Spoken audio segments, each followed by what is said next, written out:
శ్రీమతి నమః.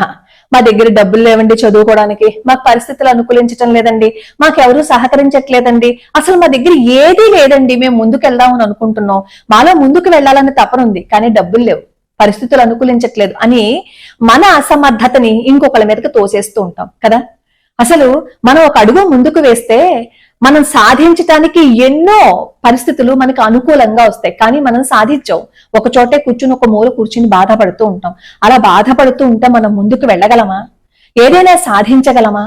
ఎక్కడ వేసిన గొంగలిలాగా అక్కడే ఉండిపోతాం. ఒక చరిత్ర చెప్తాను చూడండి. ఈ రోజు ఆయన పుట్టిన రోజు అనమాట. చండికాదాస్ అమృతరావు దేశముఖ్ అని.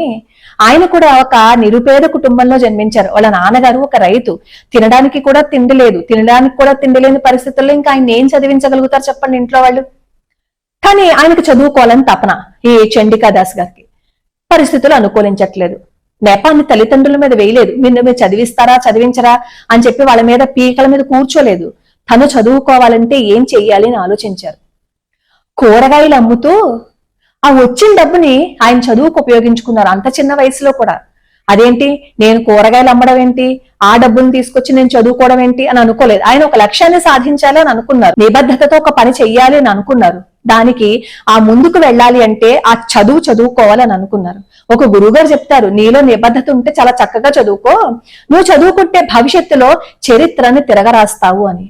నిజంగా ఆయన చదువుకున్నారు, చరిత్రనే తిరగరాశారు. చిన్న వయసులోనే ఆయన చదువుకుంటూ ఉంటే ఆయన నిబద్ధతను చూసి ఒక రాజ కుటుంబం ఆయనకి స్కాలర్షిప్ ఇచ్చింది. మనలో నిబద్ధత ఉంటే ప్రకృతి కూడా సహకరిస్తుంది అనడానికి ఒక ఉదాహరణ అన్నమాట. ఎన్నో కష్టాలను ఎదుర్కొన్నారు ఆయన. ఎన్ని కష్టాలను ఎదుర్కొన్నా చదువుకోవాలనే సంకల్పాన్ని మాత్రం వదిలేలేదు. దేశానికి సేవ చెయ్యాలని ఆయన చాలా గట్టిగా తీర్మానించుకున్నారు. డాక్టర్ జీ తోటి, గురూజీ తోటి ఆయనకి పరిచయాలు ఏర్పడ్డాయి. అలా సంఘ ప్రచారకుగా మారారు. ఆర్ఎస్ఎస్ వాళ్ళు ఎప్పుడు తనకి గుర్తింపు రావాలని ఎప్పుడూ కోరుకోరు. వాళ్ళు తెర వెనుక ఉండే దేశం కోసం పాటుపడుతూ ఉంటారు. దానికి ఉదాహరణే డాక్టర్ జీ, గురూజీ. ఇప్పుడు ఈ చండికాదాస్ గారు కూడా అంతే. తెర వెనుక ఉండే ఆయన అన్ని పనులని చేశారు ఈ దేశం కోసం.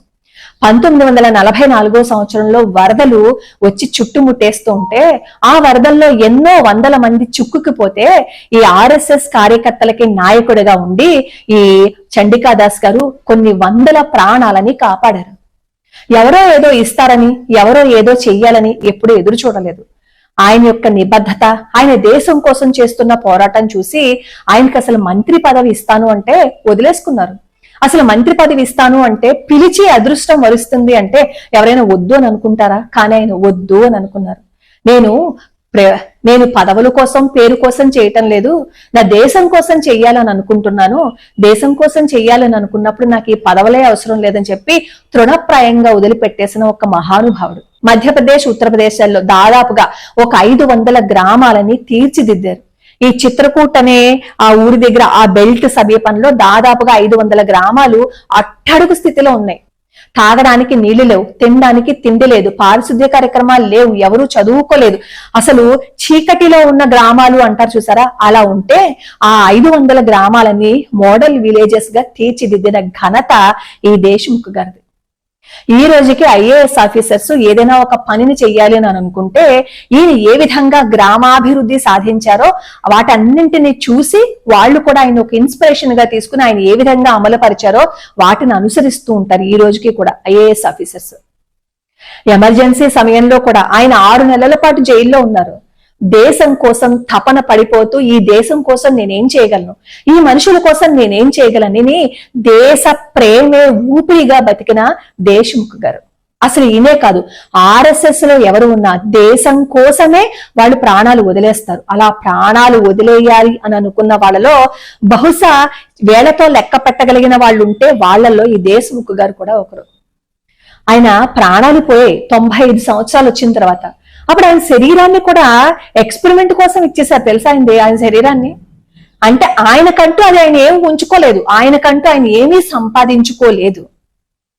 కూరగాయలు అమ్ముకునే ఆ స్థితి నుంచి పద్మభూషణం, భారతరత్న ఇలాంటి పురస్కారాలు అందుకోవటంతో పాటుగా ఈ రోజుకి ఆయన పుట్టిన రోజున, ఆయన శరీరం వదిలిపెట్టేసిన రోజున మన దేశ ప్రధాని నరేంద్ర మోడీ గారు ఆయన్ని స్మరించుకుంటూ ఆయన నివాళులు అర్పిస్తారు అంటే ఈ దేశముఖ్ గారి యొక్క గొప్పతనం ఒక్కసారి ఆలోచించండి. అయ్యో పరిస్థితులు అనుకూలించట్లేదని ఆ రోజే వదిలేసి ఆ రోజే ఒక మూల కూర్చుని బాధపడుతూ ఉంటే ఈ రోజు శరీరంతో లేకపోయినా సరే అందరి మనసుల్లోనూ చిరంజీవిగా ఉండగలిగేవారా? ఆయన చదువుకోవటం కోసం ఎవరి మీద నెపం పెట్టేసి చదువుకోకుండా ఉండిపోతే దేశం ఇంత గొప్ప వ్యక్తిని పొందగలిగి ఉండేదా? మనం ఏదైనా ఒక పని చెయ్యాలి అని అనుకున్నప్పుడు ఎవరేమనుకుంటే నాకేంటి, నేను ఒకటి సాధించాలి అని అనుకుంటున్నాను, నా లక్ష్యాన్ని చేరే వరకు నేను నిద్రపోకూడదు అనే తపన ఉంటే ఏదైనా సాధించగలం. కాబట్టి ఎవడో మనకి విలువ ఇవ్వాలని, ఎవరో మనకి సహాయం చెయ్యాలని చేతకాని వాళ్ళలాగా చేతులు చాపుకుని కాళ్ళు ముడుచుకుని కూర్చుంటే ఏదీ సాధించలేం. చెయ్యాలి అని అనుకుంటే రాళ్లు కొట్టైనా సరే జీవించాలి. అలా జీవిస్తే ఈ దేశ్ముఖ్ గారిలాగా చిరస్థాయిగా నిలబడిపోతాం. ఊహించారా ఎవరైనా ఒక కూరగాయలు అమ్ముకుంటూ ఆ జీవితాన్ని సాగించిన వ్యక్తి ఈ రోజు అందరి మనసుల్లోనూ నిలబడిపోతారని? దాని వెనుక కారణం ఏంటి? నిబద్ధత. మనం మన పిల్లలకి కూడా నేర్పించవలసింది ఇదే, నిబద్ధత. అన్ని విషయాల్లోనూ వాళ్ళు ముందంజలో ఉండేటట్లు గనక మనం పిల్లల్ని చేస్తే చిరస్థాయిగా నిలబడిపోతారు.